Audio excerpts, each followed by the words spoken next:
Jamilo and Pacers insider Cliff Brown break down all the elements surrounding Paul George's return.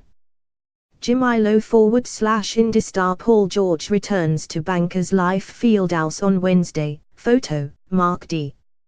Smith, USA Today Sports. Ideapolis. The best thing Paul George ever did for this city was leave it. Lord knows he didn't do much for Ideapolis while he was here in name only, here because the name on the front of his jersey said Pacers, even if all he cared about in a way that is extreme, even for the modern-day professional athlete, was the name on the back. The Idea Pacers reached the Eastern Conference Finals twice when George was here, and he played a significant role on those teams in 2013 and 14, but they weren't his teams. He was a piece of a puzzle, a large piece, but he was young and safe in the shadow of leaders like David West and Roy Hibbert, and even a character like Lance Stevenson. It wasn't until Larry Bird took that team apart and rebuilt it around Paul George after the 2014 season that the Pacers became his team, and Ideapolis became his city. Only, he didn't take ownership. He tolerated it here, because the Pacers gave him the max contract he deserved and this market gave him the adulation he craved, but he was always more heavily invested in Paul George than this city or franchise.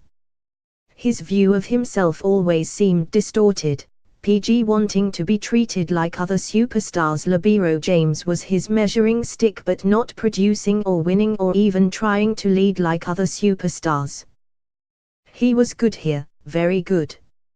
At his best, like in the 2016 playoffs against Toronto, he was NBA greatness.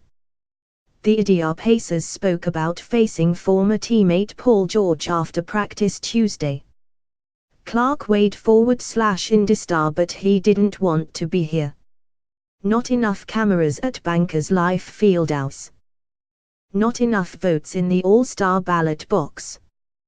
Winning here was going to be difficult, and he didn't want to work that hard.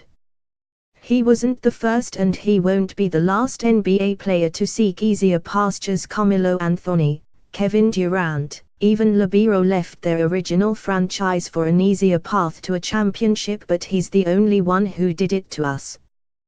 Paul George returns to Ideapolis on Wednesday night with the Oklahoma City Thunder, comfortable in the shadow of Russell Westbrook and Carmelo Anthony, and the reaction will be all wrong. We'll boo him, and we'll hate him, when what we really should do is laugh at him. Because it's funny, how this whole thing is turning out. Clifton Brown, Indy star Pacers insider, talks about the team's overtime win against Denver, Sunday, December 10, 2017. Robert Skier /Indy star. Had the regular season ended when the Pacers last played, a 126-116 victory against Denver on Sunday, they'd be in the playoffs as the No. 5 seed in the Eastern Conference, and the Oklahoma City Thunder would be in the 2018 NBA Draft Lottery. Imagine that. The Pacers, ruined by the off-season trade demand of their only All-Star, left for dead by analysts near and far after sending Paul George to the Thunder for one decent young player, Victor Oladipo, and one mystery, Domantas Sabonis, are having a better season than 2016 or 17, when they finished 7th in the East. And the Thunder, who won 47 games a year ago and finished 6th in the tougher Western Conference and then gave MVP Russell Westbrook 2 more All-NBA talents Carmelo and Paul George, are under 500 and 9th in the West.